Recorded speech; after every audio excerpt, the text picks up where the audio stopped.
आदरणीय देवियों सज्जनों, आदर की अभिव्यक्ति स्वागत के साथ हम स्वागत के लिए सबसे पहले आग्रह करने जा रहे हैं माननीय मुख्यमंत्री जी से। माननीय मुख्यमंत्री श्री शिवराज सिंह चौहान जी से आग्रह है कि आप माननीय केंद्रीय गृह एवं सहकारिता मंत्री श्री अमित शाह जी का स्वागत करें।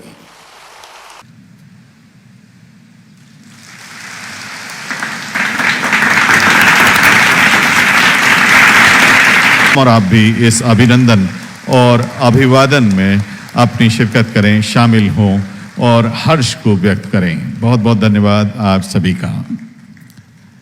मध्य प्रदेश पुलिस के 10 प्रशिक्षण संस्थानों में प्रशिक्षण अधोसंरचना को आधुनिक बनाया गया है। इसी के तहत गर्व होता है आज देख के हमारे देश को, जिस स्थान पर भारत है। आज पूरी दुनिया भारत की जयकार करती है और ऐसे अपने देश की एकता, अखंडता और आंतरिक एकता को मजबूत करने के अद्भुत काम जिन्होंने किए हैं, विशेषकर नरोत्तम जी ने कई चीजें बताई हैं, लेकिन नॉर्थ ईस्ट को जैसे आतंकवाद से मुक्त करके और परस्पर संबंध प्रगाढ़ करके पूरी तरह से भारत के साथ एकात्म आज कर दिया है, सचमुच में गर्व होता है। ऐसे देश की एकता और अखंडता के लिए काम करने वाले आदरणीय गृह मंत्री जी आज हमारे बीच में आए हैं। हम कहते हैं पुलिस से, अपराधियों को मारो, दुष्टों का दलन करो, परित्रणाय साधुनाम विनाशाय च दुष्कृताम। सज्जनों के लिए फूल से ज्यादा कोमल रहो, दुष्टों के लिए वज्र से ज्यादा कठोर हो जाओ। लेकिन खुद के रहने का ही ठिकाना नहीं है। जिन अस्वास्थ्यकर परिस्थितियों में रह रहे हैं, उसमें कैसे हम मानसिक रूप से मजबूत होकर बेहतर काम कर सकते हैं। और कई जगह किराए के मकान में रहते थे और किराया इतना कम होता था कि उसमें किराया पूरा थोड़ी पड़ता था। तो कई बार तो ये स्थिति थी कि हमारे कांस्टेबल झुग्गी झोपड़ियों में किराए की कोई झोपड़ी ले लेते थे। और तब मन में ये विचार आया कि हमारे पुलिस परिवारों के पास बेहतर और अच्छे मकान होना चाहिए, और उसी में से जन्म हुआ ये मुख्यमंत्री पुलिस आवास योजना का। और आज मुझे बताते हुए प्रसन्नता है कि हमने 25,000 मकान बनाने का लक्ष्य हाथ में लिया था। 25,000 मकान बनाएंगे, 12,000 के आसपास बन चुके हैं, बाकी जल्दी बनेंगे। लेकिन ये केवल 25,000 तक मकानों का निर्माण नहीं रुकेगा। आगे जैसे जैसे जरूरत होगी हम इन मकानों की संख्या लगातार बढ़ाते चले जाएंगे। अभी हमने यहां देखा, हमें मिला है भरपूर मान, हमारा घर हमारी शान। घर अच्छा हो तो केवल पुलिस कर्मी का मनोबल नहीं बढ़ता, बच्चे अच्छी परिस्थितियों में रहते हैं, ढंग से अध्ययन करते हैं, घर का वातावरण भी ठीक होता है।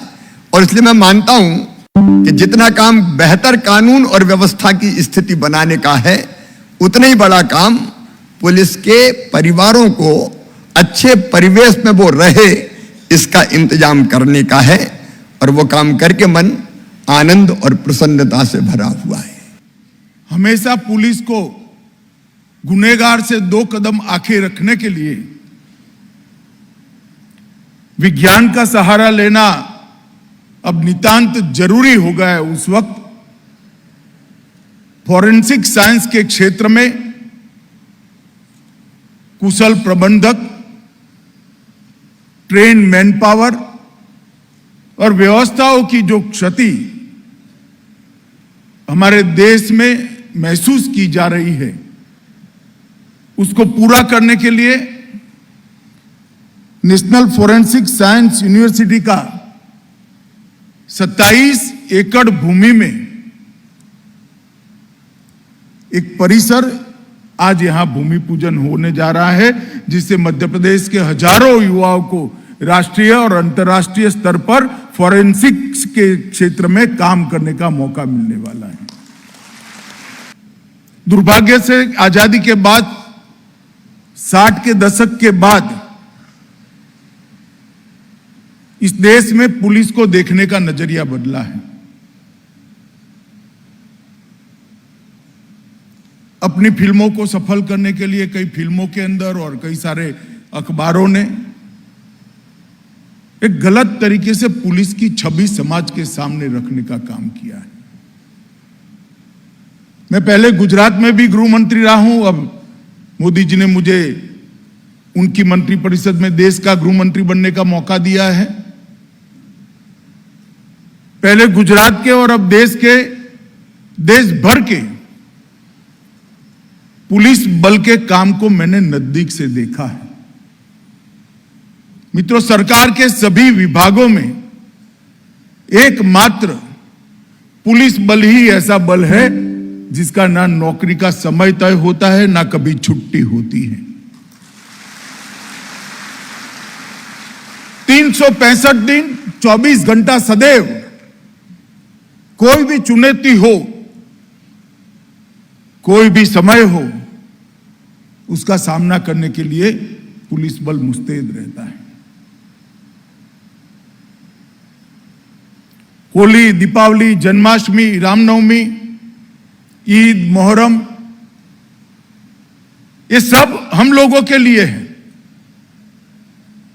राखी के दिन भी पुलिस का जवान तो बहन जो राखी बांधने जा रही है इसकी सुरक्षा के लिए किसी चौराहे पर डट कर खड़ा होगा।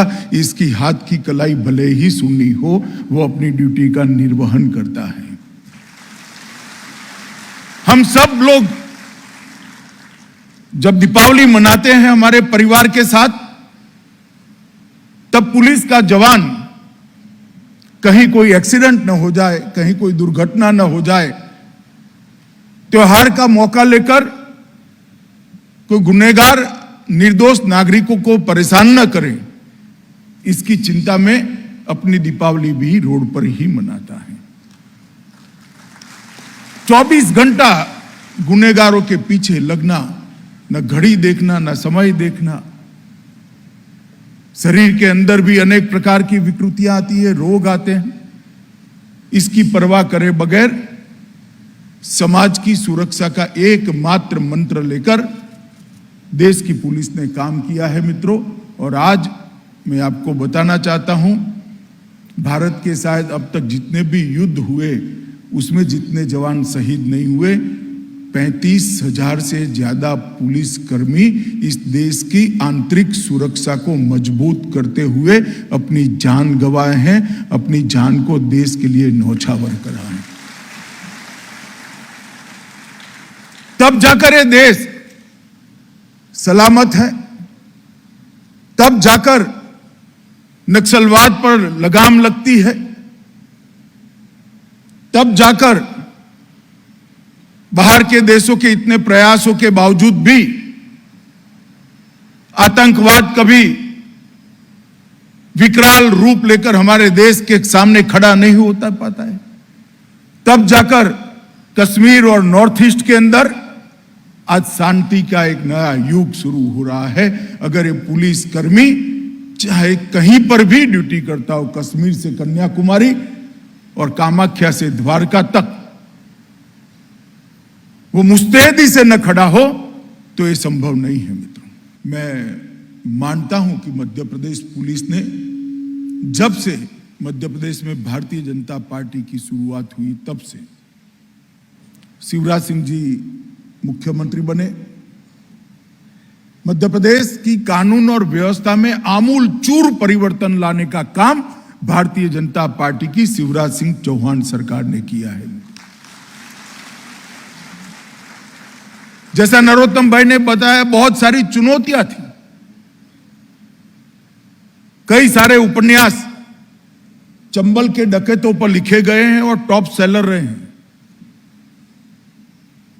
हमारे यहां जब क्राइम होता था और हथियार का उपयोग होता था तो सबसे पहले पुलिस ढूंढने के लिए भिंड मुरैना में एक जमाने में आती थी, गुजरात से। नक्सलवाद का परछाई भी इस प्रदेश को ग्रसित करी थी एक जमाने में। आज मैं फक्र के साथ कह सकता हूं कि शिवराज जी और नरोत्तम भाई के नेतृत्व में नक्सलवाद को मध्य प्रदेश की सरहदों के बाहर छोड़ने का काम भारतीय जनता पार्टी की सरकार ने करा।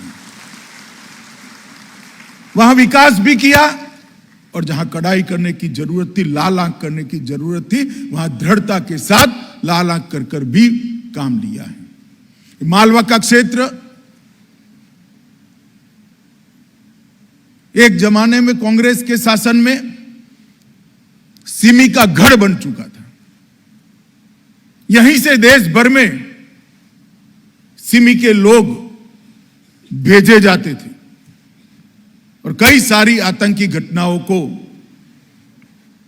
अंजाम देने वाले मालवा से सिमी के लोग गए थे। मगर आज पूरे मध्य प्रदेश के अंदर से और विशेषकर मालवा से सिमी को मूल समेत उखाड़ देने का काम भारतीय जनता पार्टी की शिवराज सिंह सरकार ने किया है।